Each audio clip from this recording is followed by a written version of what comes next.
Hare Nama Hare Nama Eva Kevalam Kalo Nasteva Nasteva Nasteva Gatiranyata.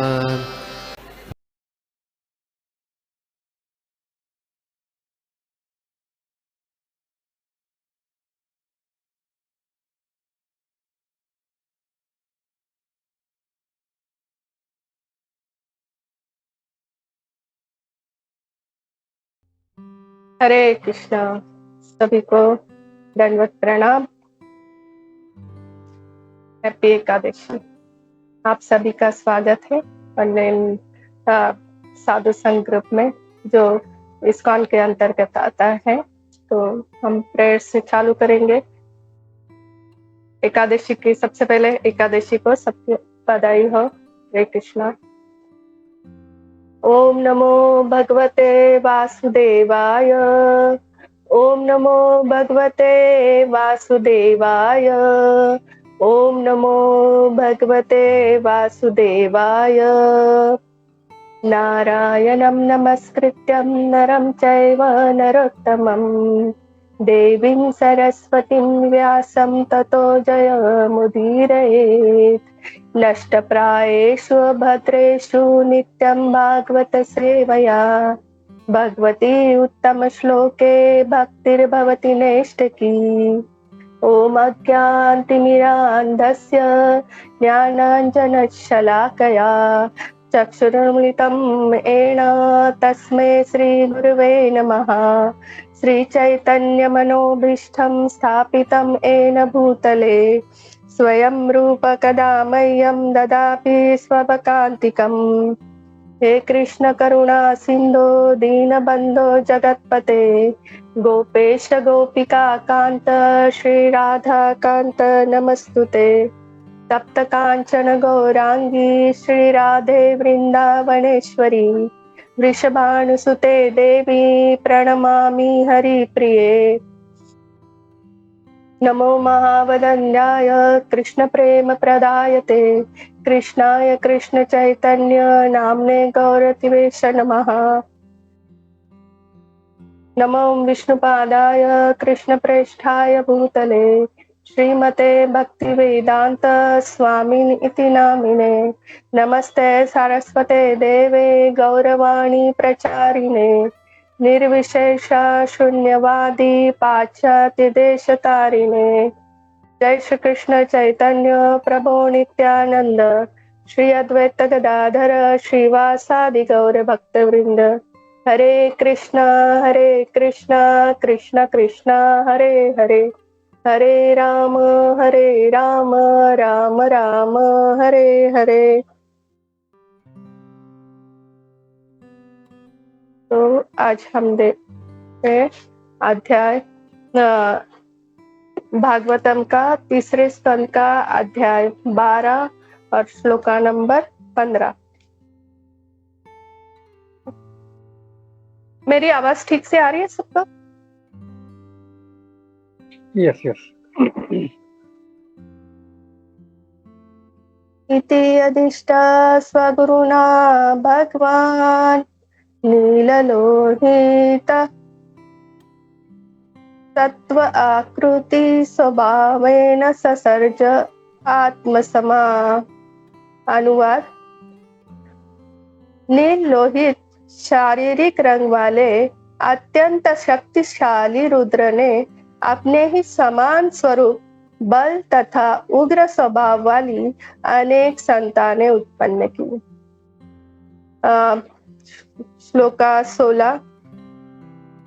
रुद्राणां रुद्रसृष्टानां समन्ताद्ग्रस्तां जगतः निशाम असंख्ययूथान् प्रजापति अशतकत।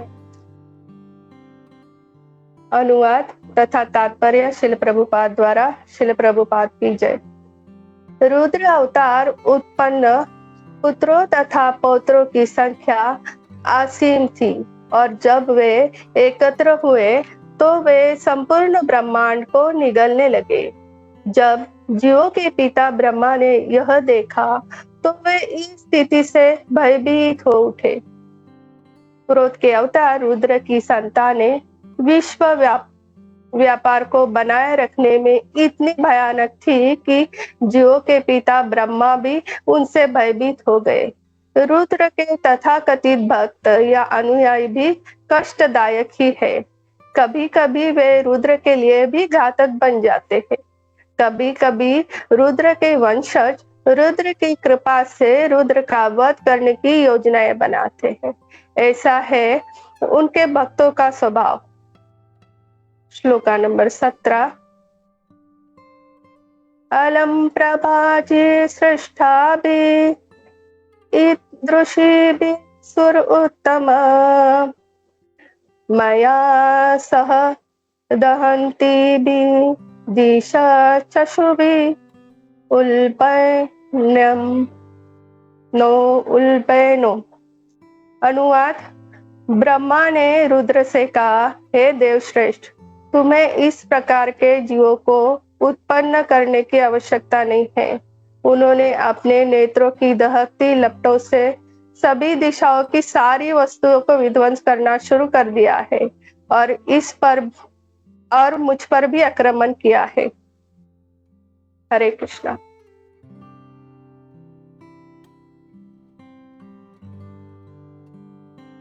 हमने देखा कि जब अभी इस अध्याय में प्रथम देखा था कि किस तरह ब्रह्मा जी ने सृष्टि बनाना चालू किया। पहले चतुर कुमार को बोला, फिर उन्होंने ये किया कि मना कर दिया, और फिर शिव जी का किस तरह उनके क्रोध की वजह से रुद्र उत्पन्न हुए। और फिर कल देखा कि किस तरह उन्होंने फिर रोते रोते बोलते हुए कहा कि मेरा क्या काम है, मेरी क्या सेवा है। तो उन्होंने कहा कि तुम्हारी को कितनी पत्नियां होगी और सब बोल दिया। और फिर जैसे उन्होंने अपने अभी इस श्लोका में क्या है, उनका रंग कैसा है, एकदम लाल नील लोहित, नीला और लाल का और एकदम शक्तिशाली वो सब, और बल, उन्हें बहुत बलशाली और उग्र स्वभाव वाले थे, और उन्हीं के जैसे वो संतानें उत्पन्न करी। अभी हम देखेंगे कि ये जो रुद्र है, ये अभी ब्रह्मा जी के दोनों के मध्य से यहाँ से उत्पन्न हुए थे। लेकिन इससे पहले वो कहाँ थे और कहाँ से आए, इसके बारे में थोड़ा सा हम जान लेंगे। ये तो बहुत गुह्यतम तत्व है, लेकिन अगर हम इसके बारे में थोड़ा सा जान लेंगे तो हमें ये समझने में बहुत आसानी होगी। इसलिए तो ये अचिंत भेदाभेद तत्व है, और जिस तरह कृष्ण जी को हम जान नहीं सकते, राधा तत्व को जान नहीं सकते, इस तरह ही ये भी है शिव तत्व। ये भी हम जल्दी से जान नहीं पाते। तो इसके लिए ब्रह्मा जी कहते हैं कि जिस तरह दूध का दही में रूपांतर होता है, इसी तरह जो है भगवान का शिव जी में रूपांतर होता है, इस तरह माना गया है। तो इसे हम ब्रह्म संहिता के जरिए से जानेंगे। ब्रह्म संहिता में क्या लिखा गया है? ब्रह्म संहिता के 5वें अध्याय के 43वें श्लोका में लिखा गया है। ये जो लोक है, देवी महेश लोक, ये कहाँ पर है?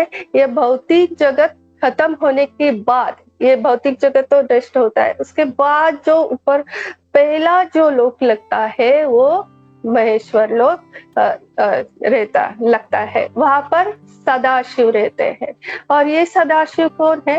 ये सदाशिव जो है ये स्वयं विष्णु जी है। विष्णु जी के विस्तार हुए वो सदाशिव है। और ये सदाशिव लोक के भी महेश्वर लोक के 2 भागों में विभाजित है। एक में सदाशिव स्वयं रहते हैं और दूसरा महाकाल। ऐसे तो इससे हमें ये समझ में आएगा, जो लोग बोलते हैं हरि और हर में कोई अंतर नहीं है, तो वो सही हो जाता है। ये सब मैं अभी जो ये बोल रही हूँ, ये भक्ति रसामृत महाराज, अमोघ लीला प्रभु, कमल लोचन प्रभु और अच्युत गोपाल प्रभु, ये सब लोगों का मैंने लेक्चर सुने थे, उसमें से थोड़ा थोड़ा सब लेके बोल रही हूँ। तो ये है सदाशिव लोग, तो वहां से और फिर जब ये सदाशिव जो है जो भगवान विष्णु के विस्तार रूप है सदाशिव, ये फिर अपने अलग अलग विस्तार करते हैं, जैसे रुद्र, अनेक रुद्र, शिव, शंभु, सब में विस्तार होता है और जो भी लीलाएं होती है उनसे। तो फिर ये रुद्र कहाँ से है ये हमें समझ में आता है। और फिर ये रुद्र कैसे, जैसे अभी यहाँ पर उत्पन्न हुए और फिर उन्होंने अपनी संतानें उत्पन्न करना चालू की और फिर वो पुत्र पौत्र तक उनके पुत्र भी हुए, उन्हीं के जैसे बलशाली। और क्योंकि उनका काम क्या है, रुद्र का काम क्या है, संहार करना। तो ये उन्हें बोला कि आप सब प्रजा उत्पन्न करो, तो वो क्या तुरंत करने लगे सब। तो राधा गोविंद महाराज तो बहुत जैसे शिव जी उत्पन्न हुए, पहले 4 कुमार उत्पन्न किए, तो वो बोले हमें नहीं करनी है प्रजा, हमें तो तपस्या करनी है, वो चले गए। और जब फिर शिव जी का उत्पन्न हुए तो वो तो भूत प्रेत पिशाच और ना जाने क्या क्या बनाने लगे। तो ब्रह्मा जी तो बहुत बड़े संकट में आ गए, अभी क्या करना है। उनके ये वाक्य है, वो इस तरह बोलते हैं। तो ये, और जब ये इतने शक्तिशाली थे, ये जो रुद्र है, रुद्र की तरह ही उनके जो पुत्र और पौत्र बहुत शक्तिशाली है, और वो ब्रह्मांड को निगलने लगे, जबकि अभी तक सृष्टि पूरी तरह से बनी भी नहीं थी। अभी सृष्टि बनना स्टार्ट होने वाला था, उससे पहले ही उन्होंने संहार का काम चालू किया। और फिर ब्रह्मा जी बहुत भयभीत हो गए और वो फिर बोले कि शिव जी को बोले कि तुम ये जो काम है ये बंद कर दो और आप तप करने के लिए निकल जाओ। ये इन 3 श्लोकों का है, 3 श्लोकों के बारे में है। एक का ही अनुवाद था, बाकी किसी में भी अनुवाद नहीं है।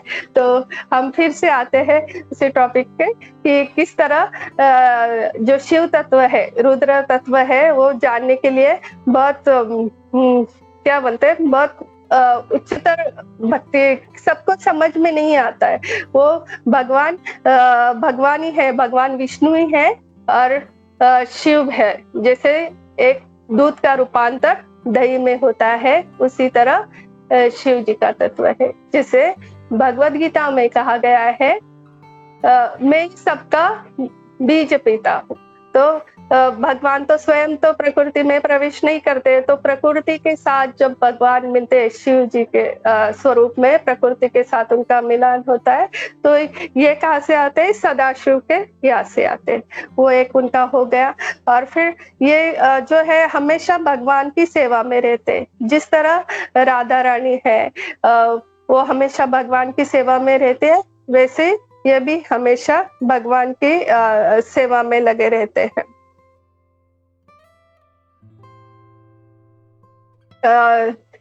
और इसकी पुष्टि चैतन्य महाप्रभु करते हैं कि ये जो है सबसे ऊंचे वैष्णव भक्त है जो है, और उनमें और हरि में कोई अंतर नहीं। ये चैतन्य महाप्रभु भी कहते हैं कि शिव जी और हरि में कोई अंतर नहीं है। और इस शिवाष्टक में भी कहा गया है। और हम जब देखेंगे कि शिव जी का जो 4 संप्रदाय है, कुमार संप्रदाय, लक्ष्मी संप्रदाय, हमारा संप्रदाय और ब्रह्म संप्रदाय और रुद्र संप्रदाय, तो ये शिव जी भी है, वो हमेशा भगवान की स्तुति करते हैं, भागवतम भी करते रहते हैं। उन्हें इतना भगवान की स्तुति करना, भगवान के बारे में सुनना, भागवतम करना, ये बहुत अच्छा लगता है। हमने भागवतम के प्रथम स्कंद के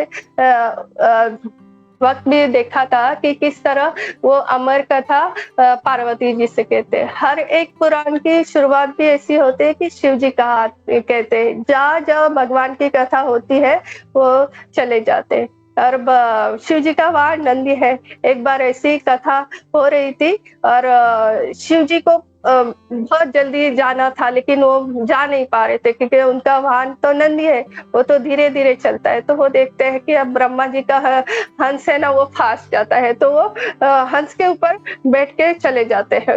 और ये अच्युत गोपाल प्रभु जी ने कहा था। और ये जो है हंस वाले शिव जी, वो मायापुर में अभी भी देखने को मिलता है। वो शिव जी इतने भगवान के प्रति कथा के लिए आकर्षित है, वो हंस के ऊपर शिवलिंग का दर्शन मिलता है। और हरिहरा क्षेत्र है, हरि और हर, ये दोनों भी शिव जी और विष्णु जी, ये दोनों का भी मायापुर में हम गए थे। वो धाम मुझे याद नहीं आ रहा है, वहां पर भी उनका मंदिर है, वहां पर भी देखने को मिलता है। तो इस तरह हरि और हर में कोई अंतर नहीं, ये तीन चार इस जान सकते हैं। और वो हमेशा भगवान की सेवा में रहते हैं। उनका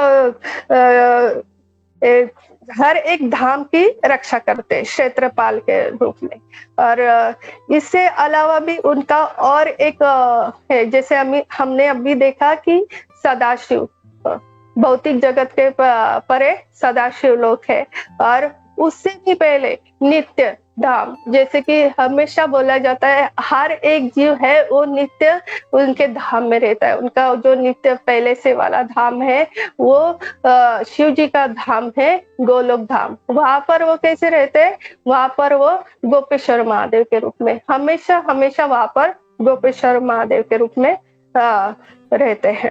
और यहाँ पर वृंदावन में भी जैसे ब्रज धाम में पहले, मथुरा में भूतेश्वर महादेव के रूप में, और क्षेत्र का रक्षण करते हैं भूतेश्वर महादेव।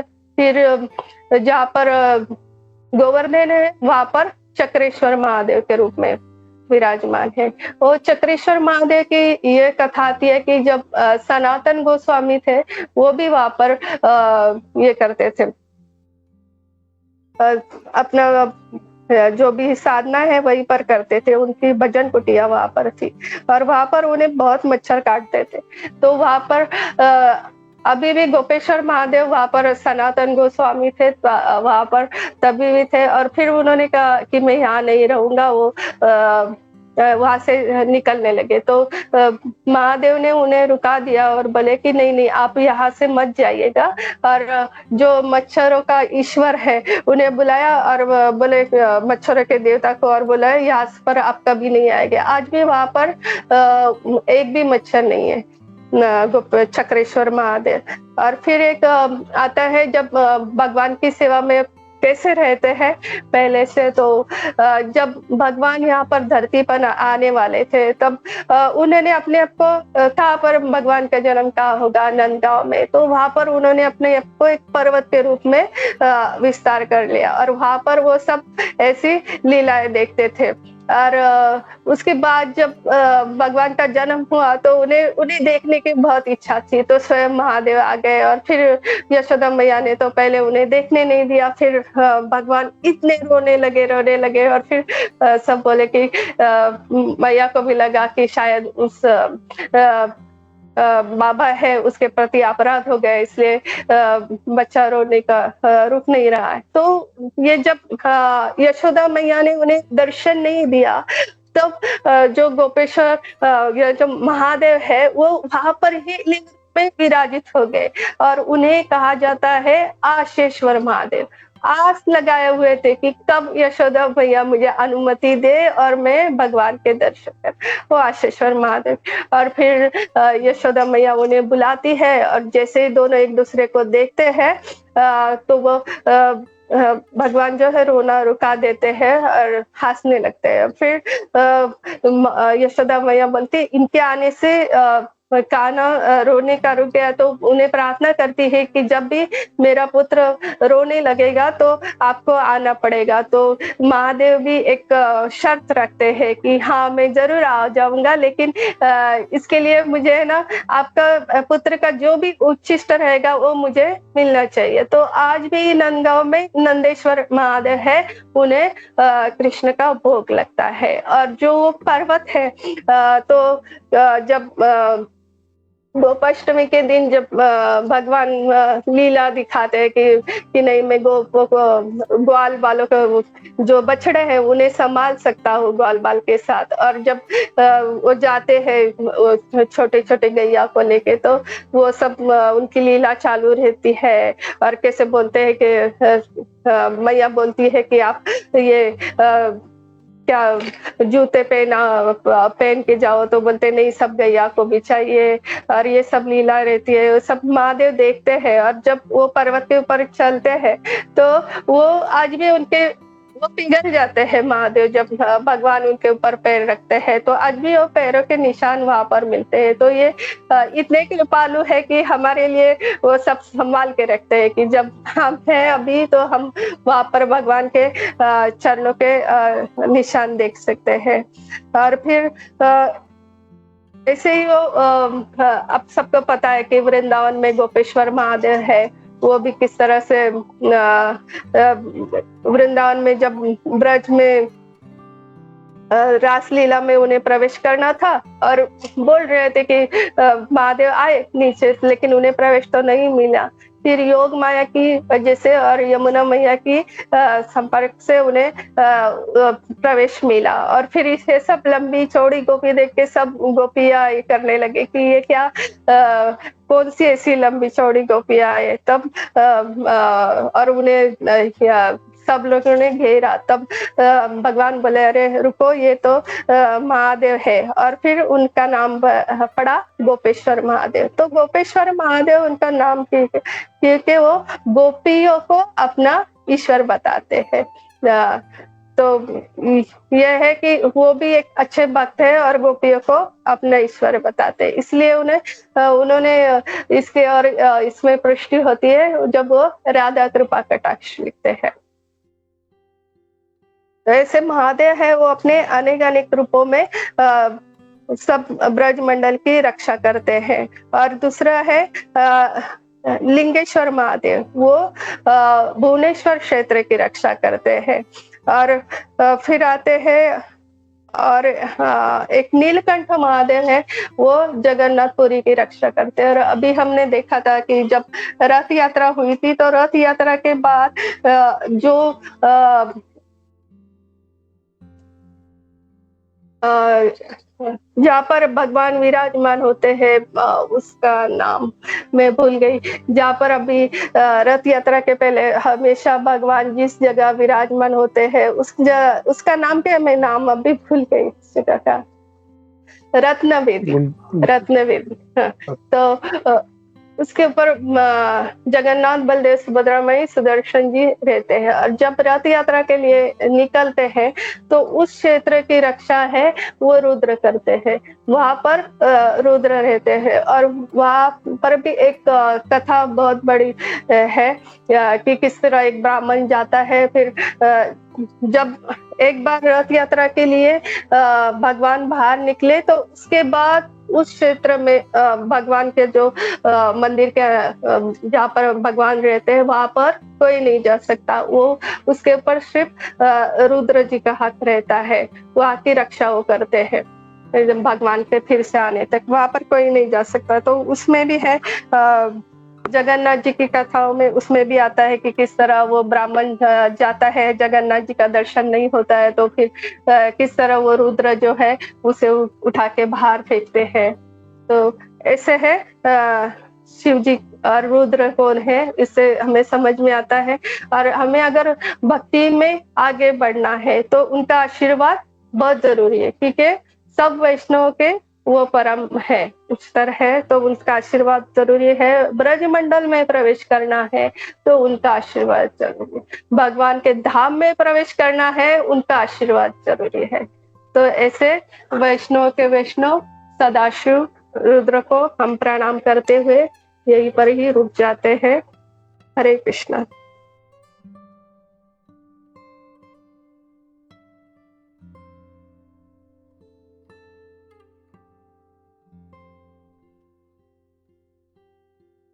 जी रागिनी। हरे कृष्णा माता जी, प्रणाम। हरे कृष्णा, सभी को प्रणाम। थैंक यू सो मच माता जी, बहुत अच्छा क्लास था। एक्चुअली आपने पूरा लॉर्ड शिवा के पास टाइम के बारे में बताया और मतलब हम लोगों को तो इतना कुछ पता भी नहीं था माता जी। मुझे तो 2-3 स्टोरी लॉर्ड शिवा की पता थी। जो एक तो वो रासलीला में इंटर किए थे गोपियों का ड्रेस पहन के, तो फिर वहां पे कृष्णा ने उनको नाम दिया था कि आज से आप यहीं पे रहोगे गोपेश्वर नाम के। तो फिर वो मुझे वही 2-3 स्टोरी मुझे पता था, बट आपने बहुत अच्छे से बताया। बट माता जी वो जो आपने 15 श्लोका में बताया ना कि जो नील पुत्र रहते हैं वो बहुत क्रोध में रहते हैं, तो वो अभी तो सृष्टि का मतलब वो हुआ भी नहीं रहता है, बट वो फिर से बोलते हैं ना कि क्रोध की वजह से वापस से वो सबको निगलने स्टार्ट करते, मतलब नष्ट करते हैं। तो माता जी आप उसके बारे में थोड़ा सा बताएंगे कि अगर वो जैसे आपने बताया कि ब्रह्मा जी भी थोड़ा सा उनसे भयभीत हो जाते हैं, थोड़ा सा डर जाते हैं कि वो इतने ज्यादा क्रोध में है, तो फिर माता जी वो कैसे मतलब अंडर कंट्रोल में हुए और फिर वो रुका कैसे? क्योंकि अभी सृष्टि का तो उत्पादन स्टार्ट हुआ था, मतलब रचना स्टार्ट हुई थी।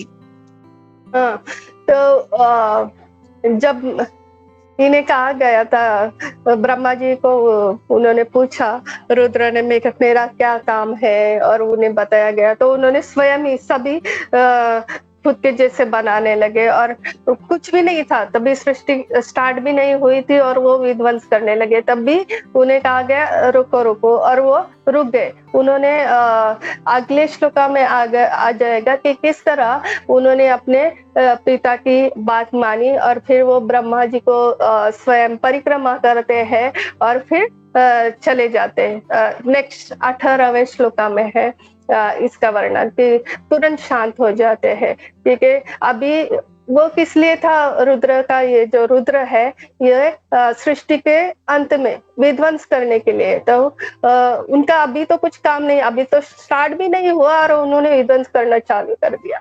तो फिर ब्रह्मा जी उनसे बोलते हैं पुत्र रुक जाओ, आप ये मत करो, और ये जो आपके जैसे ये भी मुझे भी मारने लगे, खाने लगे। तो फिर वो तुरंत रुक जाते।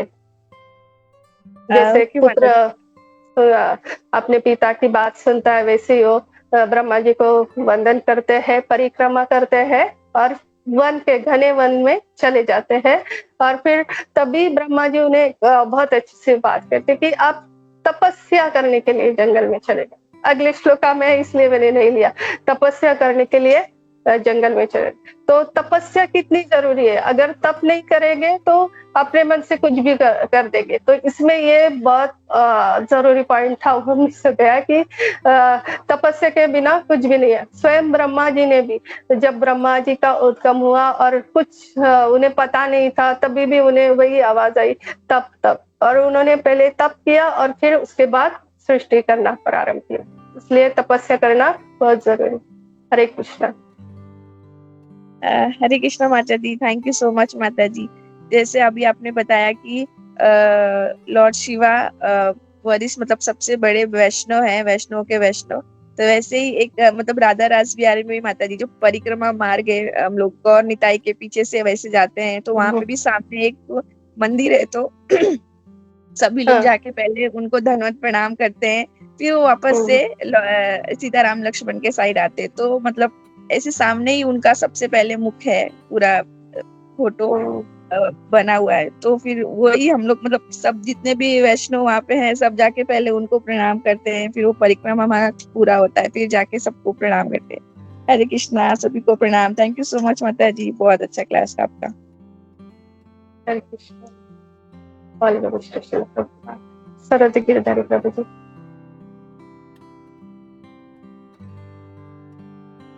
हरे कृष्णा माता जी। आई थिंक मेघा माता जी पहला बोलना चाहेंगे माता जी। हरे कृष्णा। अच्छा, सॉरी मुझे दिख नहीं रहा है। हाँ मेघा माता जी। हरे कृष्णा माता जी, दंडवत प्रणाम। हरे कृष्णा, सभी भक्तों को मेरा दंडवत प्रणाम। माता जी thank you for beautiful class. माता जी आपने इसमें कितना सारा पास टाइम बताया शिव जी के बारे में, और ये पास टाइम सुनने के बाद जो है ना भगवान शिव के प्रति और श्रद्धा बढ़ गया है। तो किस तरह से आपने बताया कि शिव जो है वो जो प्रकृति में जो उनका भगवान जब कृष्णा जब अपने आप को एंटर करते हैं तो वो कंबाइन फॉर्म है जो 27 शिव के बारे में आपने बताया, कैसे विष्णु और शिव तत्व मिल करके यहाँ पे ये करते हैं, प्रकृति में एंटर करते हैं, और उसका ये बात आपने बताई। और इस तरह से अलग अलग तरह के मतलब भगवान शिव का ये बताया, कह सकते हैं फॉर्म या एक्सपेंशन जो भी। जैसे आपने वृंदावन में गोपेश्वर महादेव के बारे में, उससे रिलेटेड पास टाइम की कैसे वहां पे भगवान शिव को गोपेश्वर क्यों बोला जाता है, आपने ये बताया। और हर जैसे गोपेश्वर महादेव, चक्रेश्वर महादेव और धामेश्वर महादेव, अलग अलग जगह पे अलग अलग नाम से भगवान का लीला के अनुसार उनका नाम रखा गया। और ये जो सबसे इम्पोर्टेंट बात आपने बताया कि चाहे पूरी हो चाहे वृंदावन हो, वहां में जाने से पहले भगवान शिव का आशीर्वाद होना तब हमें लेना होता है वहां जाने से पहले, और उनकी अनुमति से ही हम भगवान का दर्शन कर सकते हैं। तो ये बहुत अच्छा पॉइंट है कि मेरा भी बहुत इच्छा है कि हम पूरी जाए और वृंदावन जाए, तो हमको मतलब यहाँ पता चल गया कि वो भगवान शिव पे मेडिटेट करना होगा, उनसे मतलब इस तरह का ब्लेसिंग्स लेना होगा। और माता जी तो मेरा यहाँ पे प्रश्न है कि जैसे आपने रुद्र का जो भगवान रुद्र को का जन्म जो है ब्रह्मा जी के थ्रू हुआ, तो मेरा पूछना था कि यहाँ पे जितने भी शिव तत्व के बारे में आपने बताया, सारे ब्रह्मा जी से ही उत्पन्न हुए हैं, ब्रह्मा जी से? क्योंकि यहाँ पे जैसे कुछ ऐसे जो है नॉन डिवोटी जो हैं, उनको जब हम फर्स्ट टाइम बताए थे कि शिव जी ब्रह्मा जी से उत्पन्न हुए हैं, तो वो हंसने लगे थे। वो कह रहे थे भगवान शिव तो मतलब उनका कहना था कि भगवान शिव तो अजन्म है, मतलब अनबॉर्न है, और ऐसा उनका कॉन्सेप्ट था। तो थोड़ा आप बताइए माता जी कि सारे शिव जो हैं वो ब्रह्मा जी से उत्पन्न हुए हैं और क्या, और जैसे सारे शिव नहीं, सिर्फ रुद्र जो है वो ब्रह्मा जी के पुत्री से उत्पन्न हुए, और उन्होंने फिर रुद्र 12 रुद्र शिव वगैरह वगैरह सब उनके, और जो है मेन सदाशिव पता है ना, अभी आपको बताया, विष्णु जी ने अपना ये विस्तार किया, वो सदाशिव बन गए, और फिर सदाशिव ने फिर अपने अलग अलग अलग अलग ये किए।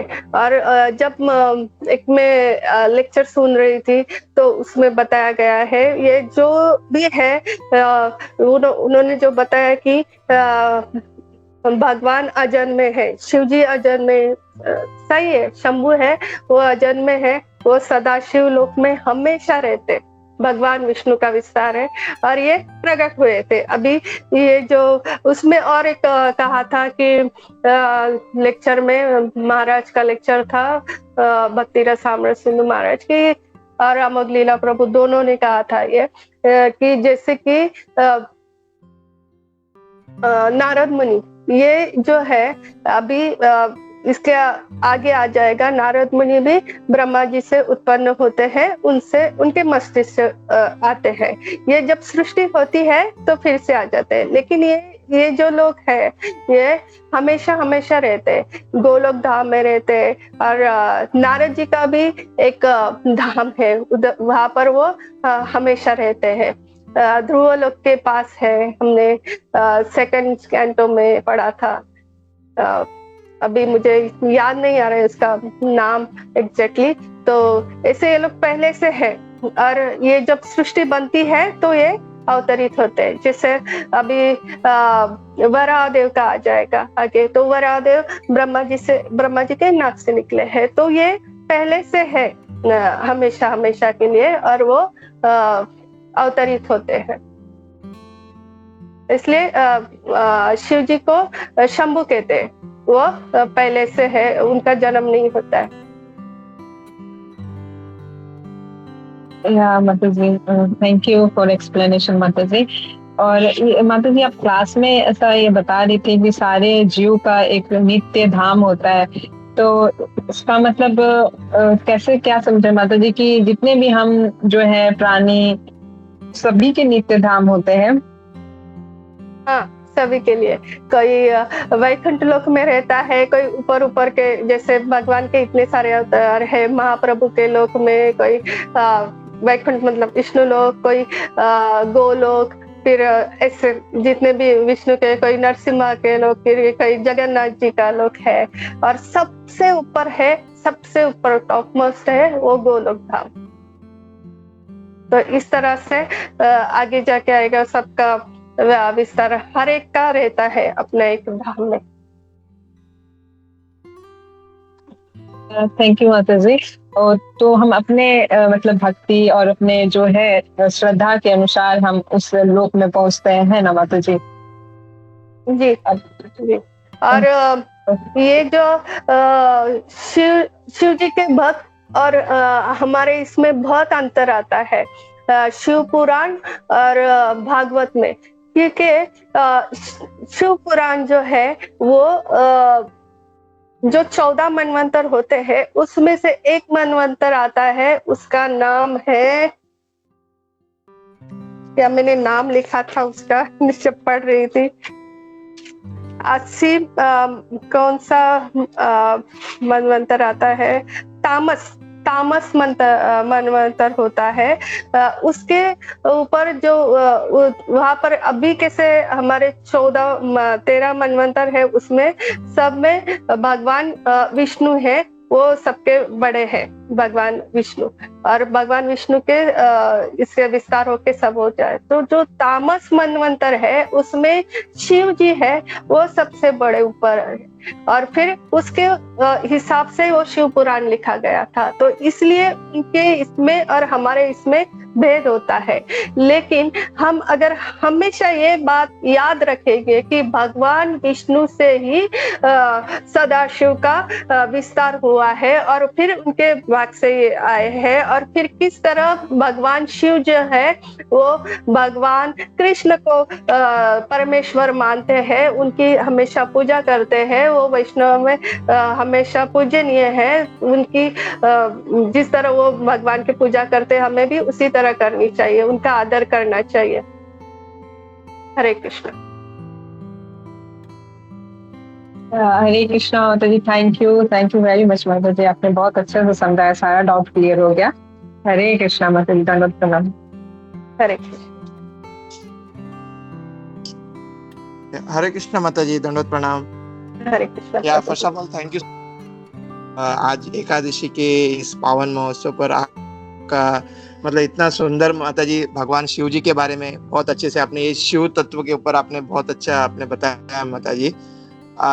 माता जी मैं सिर्फ जैसे कि हम अभी देख रहे थे कि माता जी जो श्रृंखला चल रही थी, जो ब्रह्मा जी जो है उन्होंने अभी जो डिसीजन लिया हुआ था कि पहले उन्होंने चतुर्कुमारों को बोला, फिर उसके बाद उन्होंने इनकार कर दिया, तो फिर अभी रुद्र का उत्पत्ति वहां पे हुआ। और अभी जो चल रहा है कि भाई रुद्र को उन्होंने बोला कि भाई आप अभी संतति उत्पत्ति करिए, तो उन्होंने संतान भी उत्पत्ति किया और फिर उसको निगलने के लिए चालू किए। तो हम ये समझ सकते हैं ना माता जी, बिकॉज जो ब्रह्मा जी है वो जीव तत्व में आते हैं, तो जो चार चीजें हैं जिसमें वो कमिट मिस्टेक्स, तो यहाँ पे ब्रह्मा जी भी माता जी मतलब जो उन्होंने डिसीजन लिया था कि रुद्र को उन्होंने आगे वो संतति उत्पत्ति करने के लिए उन्होंने कार्यभार दिया ताकि हम ये इसको चला सके आगे, तो उनका वो जो उन्होंने जो डिसीजन लिया था वो भी गलत हुआ यहाँ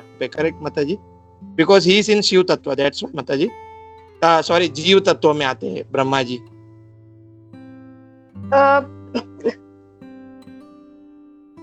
ये आज जब मैं पढ़ाई कर रही थी तो यहाँ पर ऐसे देखा जाए तो ब्रह्मा जी, अभी तक हम देख रहे हैं कि ब्रह्मा जी का भी सब विनिष्ट हो जाता है, जब प्रलय आता है तो वे जीव तत्व में आते हैं। लेकिन एकदम अंदर तक जाए तो ब्रह्मा विष्णु महेश, अभी हमारे जो हम लोग का जो प्रणाम करते, प्रतिज्ञा लेते हैं कि 10 प्रणाम मंत्र, उसमें भी ब्रह्मा विष्णु महेश इन तीनों में हम कभी अंतर नहीं करेंगे, वो भी भगवान के ही इससे उत्पन्न हुए हैं, भगवान ने स्वयं।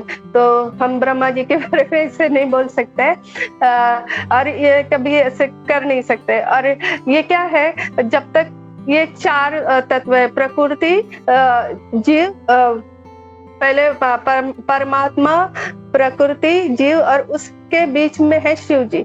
और शिव जी कोई भी काम शक्ति के बिना नहीं कर सकते। जब तक शक्ति नहीं होती है तब तक वो कुछ काम ठीक से नहीं हो पाता है और वो अकेले ही कर। एक बार मैं एक सुन रही थी लेक्चर, तो उसमें कहा गया था जब शिव जी को बोला गया था कि आप सृष्टि की रचना करो, तो उन्होंने पहले बोला ना मुझे नहीं करनी। जैसे 4 कुमारों ने कहा तो उन्होंने भी पहले कह दिया था नहीं, तो उन्हें 100 करोड़ कल्प तक का टाइम दिया था शिव जी को।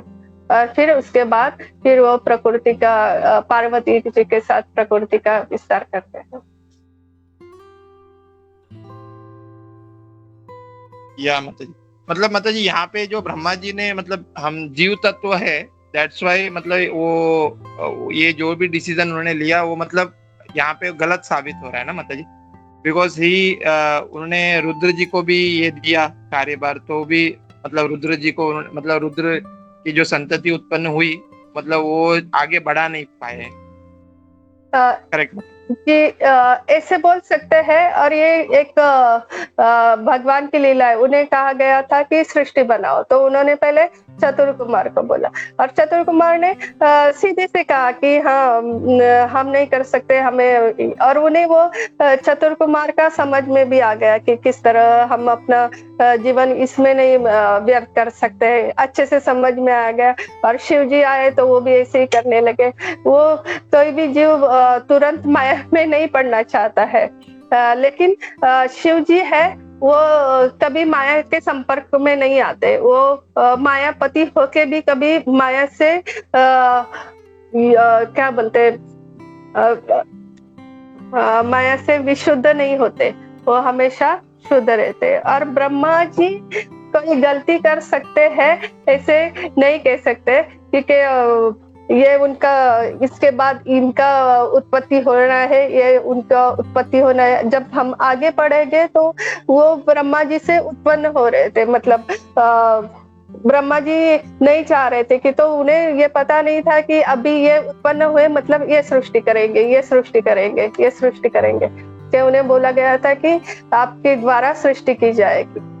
तो फिर बाद में फिर वो भगवान से प्रे करते हैं और फिर मनु प्रजापति वो उन्हें खुश कर देते हैं। फिर सब ऋषियों का 9 ऋषि उत्पन्न होते हैं और फिर उनके विवाह हो जाते हैं। वो पूरा डिटेल में आ जाता है। ब्रह्मा जी कोई गलती नहीं कर सकते। और यहाँ पर कहीं पर भी नहीं लिखा है कि भागवतम में कि ब्रह्मा जी ने जीव तत्व है और उनसे गलती हो गई। और इसके अलावा और भी सब लोग हैं, कोई कुछ इसका जवाब देना चाहता है तो प्लीज। हरे कृष्ण।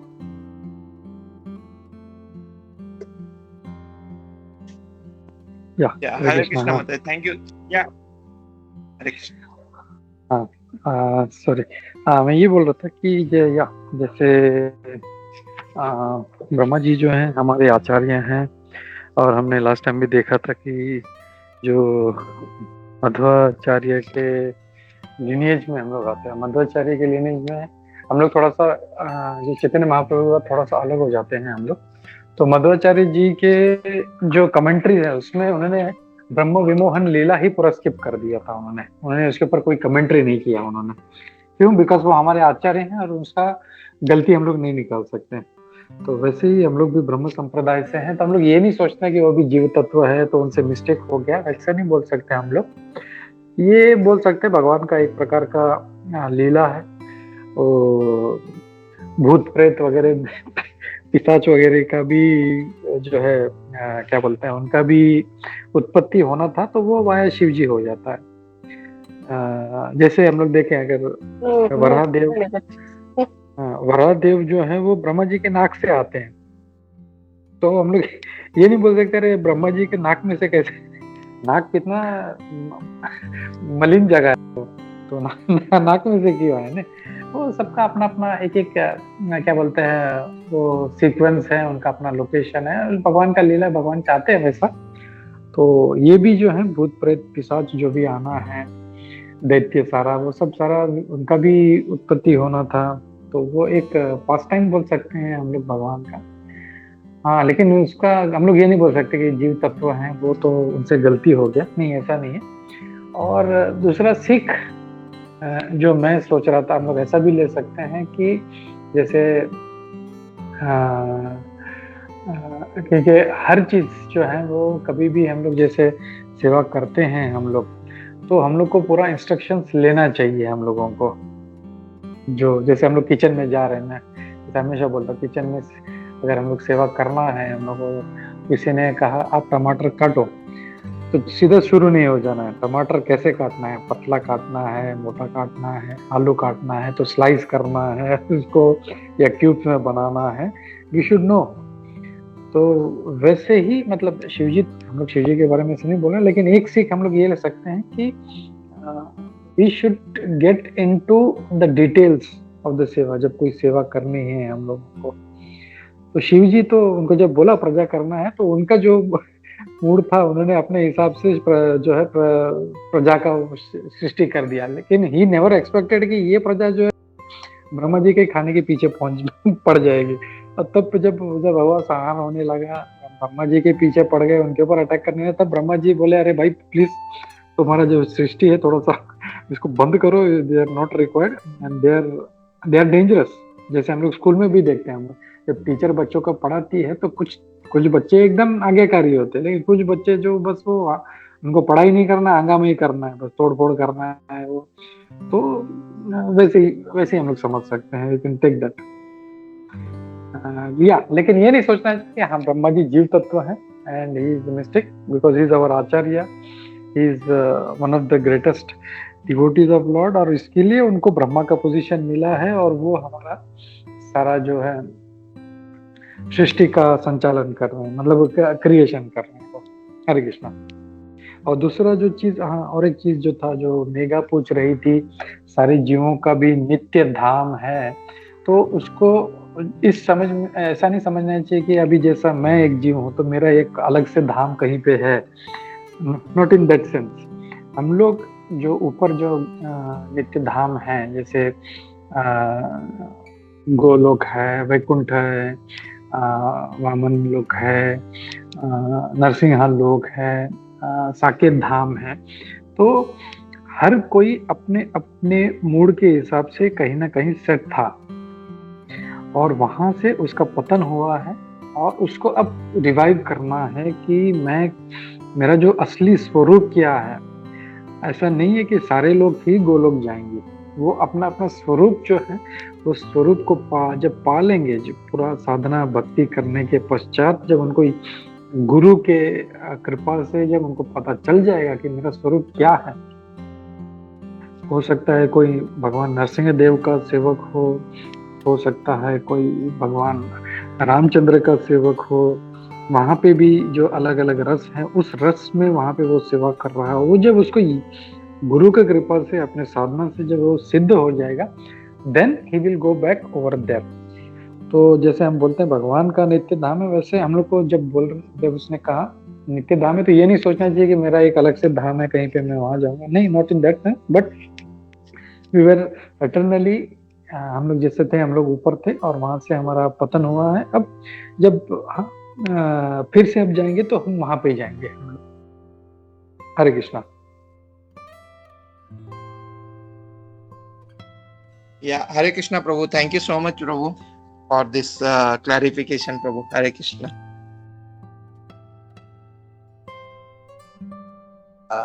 हरे कृष्णा कुंजेश्वरी माता जी, धन्यवाद, प्रणाम। बहुत बहुत सुंदर क्लास था माता जी। और जस्ट अभी परसों मतलब मेरे चाचा जी का जो 12 दिन था ना, तो हमने गोकर्ण में वो करते हैं, मतलब वहाँ पे सारे सुविधाएं होते हैं। तो उस दिन वो सब होने के बाद हम लोग वहाँ पे भगवान महाबलेश्वर मतलब शिव जी का वहाँ पे टेम्पल है जहाँ पे वो रावण का एक जो उन्होंने आत्मलिंग जो फेंका था एक वहाँ पे गिरा था, तो वो दर्शन लिए थे और आज के दिन उनका महिमा सुनने का मिला। सो वेरी वेरी मतलब अच्छा लगा, परसों ही उनका दर्शन हुआ और आज आपके मुख से बहुत सुंदर मतलब रसामृत शिव जी के बारे में। थैंक यू सो मच माता जी। हरे कृष्णा। ये हमारा एक पेंडिंग था जो हम लोग नेक्स्ट टाइम श्योर कवर करेंगे। हम नहीं जा पाए थे लास्ट टाइम हमारे इसमें, तो नेक्स्ट टाइम हम लोग कवर करेंगे गोवा की यात्रा में। गोकर्ण। हरे कृष्ण।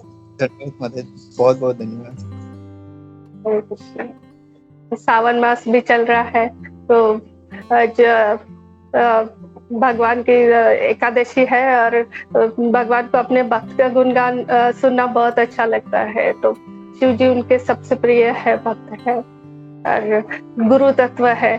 जैसे महाप्रभु है, राधा रानी हमेशा जो भी भगवान से निकलते हो भगवान की सेवा करते हैं और ये इतने कठिन काम करते हैं जो भूत प्रेत पिशाच और ये जो सबने नकारा हुआ है, जो कोई किसी को संभाल नहीं सकता, उनको संभालते हैं और उनको ठीक करके फिर भगवान के धाम ले जाने का बहुत कठिन से कठिन काम करते हैं। तो हमें भी भगवान की भक्ति चाहिए, ब्रज मंडल में प्रवेश चाहिए, तो हमेशा उनकी कृपा लेनी चाहिए।